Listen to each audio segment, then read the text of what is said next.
Здравствуйте, здравствуйте всем телезрителям башкирского батальона, телеграм-канала. Сейчас мы связались с нашим земляком из города Ишимбай, Александр Лисовой. Он сейчас находится в госпитале имени Бурденко. Здравствуйте. Александр, здравствуйте.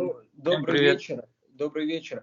Ну, давайте, чтобы сразу понимание, да, было, расскажите немножко о себе, о вашей должности в башкирском батальоне. Опять же, ваша должность замполит в батальоне имени Галиши Муратова. Об этом мы сегодня поговорим. В общем-то, давайте представим вас. Вот хотелось бы от вас услышать.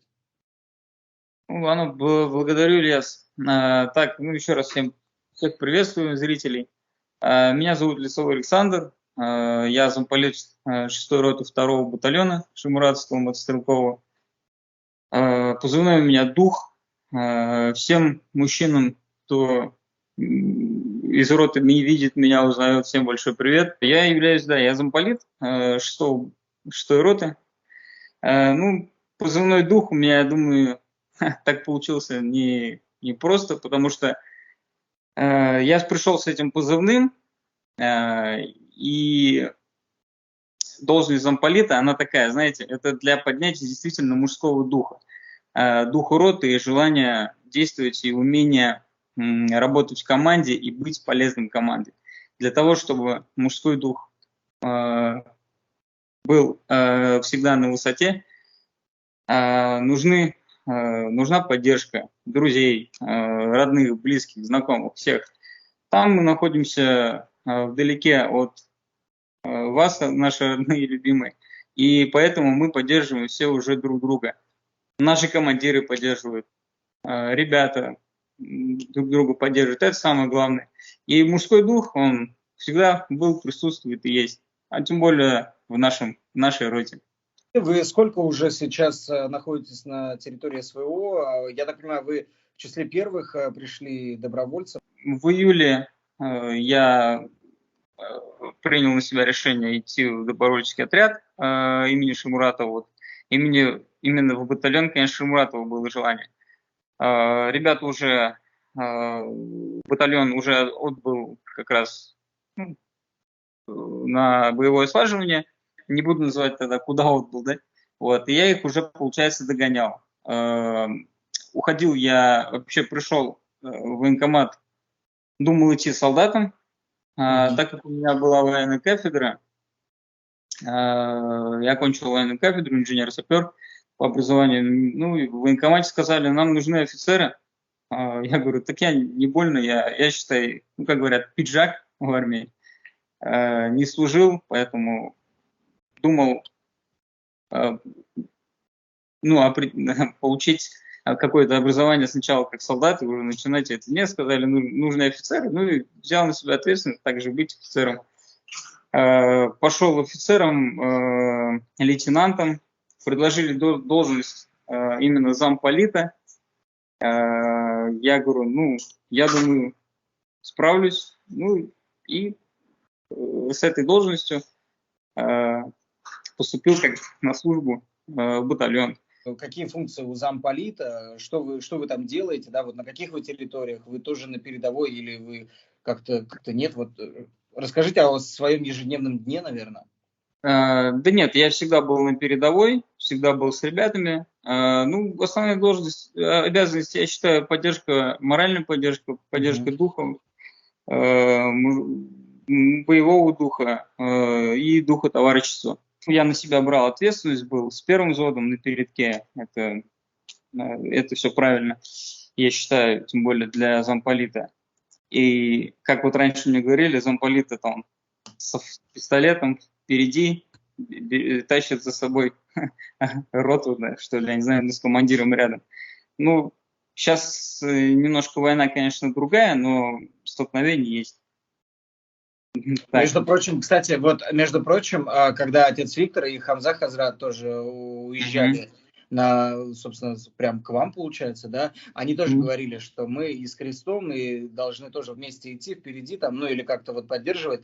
Вот в какой степени, может быть, есть что-то схожее между вашими вот функциями, между замполитом, да, соответственно, и духовными наставниками? Вот без поддержки наших духовников, я считаю, тяжелее как сказать, ну, воевать, тяжелее идти за правдой, может быть, вот так сказать. Это мое мнение, но я считаю, ну, многие так думают. Поэтому на войне, знаете, как говорят правильно, да, сейчас скажу, и неверующие начинают верить. Ну, в принципе, это я тоже видел. Вы в начале тоже своего разговора сказали о том, что именно хотел попасть в батальон имени Мигалиши Муратова, то есть когда уже приняли решение.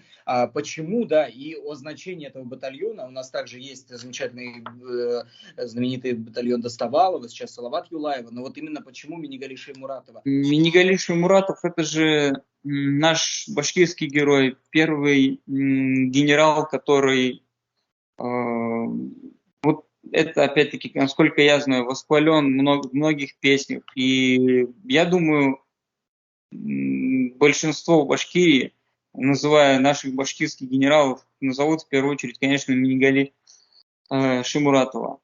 Но это никак, конечно, не умаляет ни батальон Достовалова, это прям тоже наш герой. Но Салават Юлаев — это, само собой, герой всех, скажем, поколений. Вы сейчас находитесь в госпитале, вы туда попали вот по какой причине, насколько там ранение, да, у вас сложно, расскажите, пожалуйста. Осколок попал, ну, рядом с сердцем, там, в легкое попал, в легкое разбил, поломало там грудную клетку и артерию повредило. Из-за этого я много крови потерял.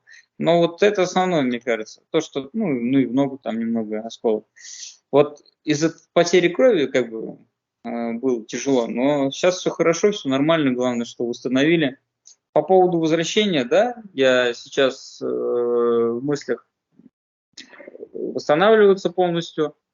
Было, конечно, желание пройти обучение, прежде чем возвращаться, на наводчика-оператора беспилотного, квадрокоптера, скажем, да, беспилотных летательных объектов. И вот возвращаться уже с этими знаниями туда дальше на передовую, быть со своими ребятами. Судя по голосу и по вашим словам, вы вообще не похожи на человека, который в госпитале. Вот как, я не знаю, восстанавливаться эмоционально, да, как не падать духом, что вам помогает и вообще что вы посоветуете ребятам, кто вот, может быть, тоже сейчас в госпитале смотрит это? Ну, да, конечно, многие мужчины, которые в госпитале в настоящий момент лежат, они же сильны духом в первую очередь. И ребята, с которыми я служил, с которыми созванивался, у них дух силен, и ребята даже, у кого вот, ну, с Аксяем разговаривал, он тоже готов там, в бой идти. Но там определенные как бы сложности. Ну, ребята у нас прям молодцы, и главное, что именно самая внутренняя как бы поддержка внутри себя. Я считаю, что вера в себя и вера в то, что мы все можем, именно это нас и лечит, и восстанавливает, и только с этими мыслями мы идем только вперед. Сейчас республика, в принципе, как и полгода назад, она мобилизована, да, мы готовим гуманитарный конвой, каждую неделю буквально уезжают большие грузовики. Может быть, вот с учетом пожеланий, с учетом вашего контакта, то, кто сейчас на передовой, как-то скорректировать, может быть, вот что-то вести надо. Что нужно вот сегодня, чтобы готовили, чтобы республика могла дальше поддерживать эффективно, так же, как она до этого справлялась? Ну да, вопрос хороший, правильный.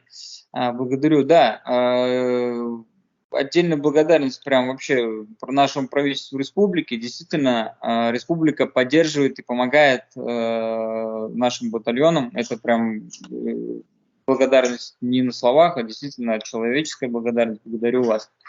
По поводу дальнейшей поддержки, вы знаете, вот я там находился, да, не успел я получить зимнюю комплект одежды, хотя он должен был подойти, я думаю, подошел к ребятам.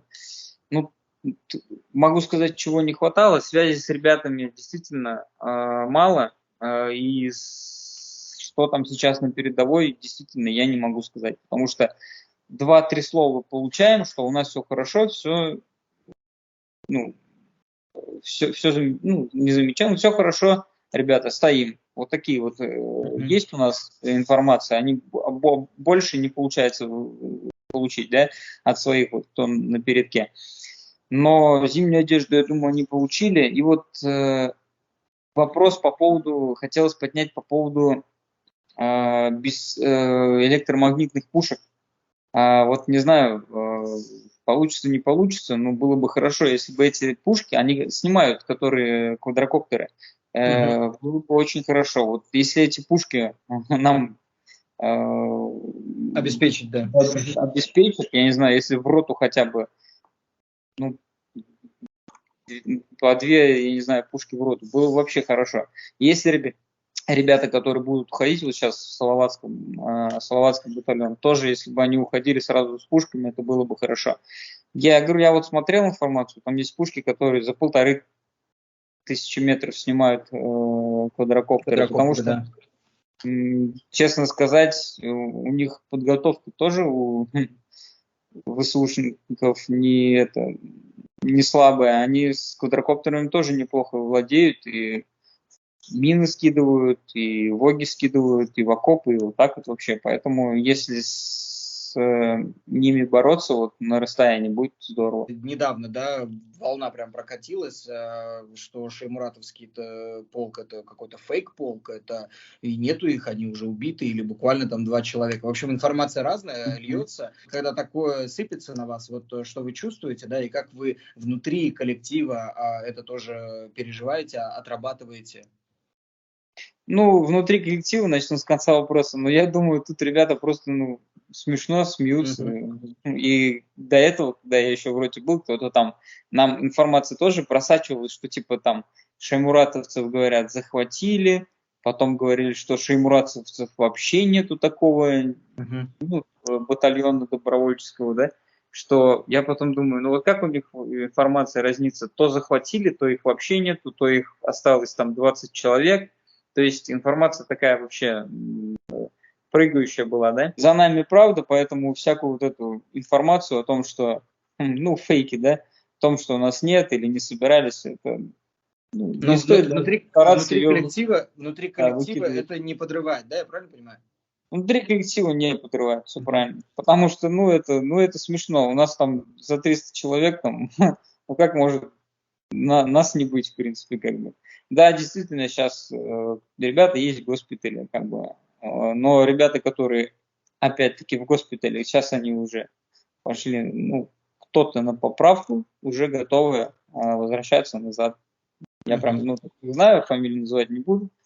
Вот, в принципе, так же, как я тоже намерен возвращаться, и уже будем доводить к логическому завершению свое начало действия.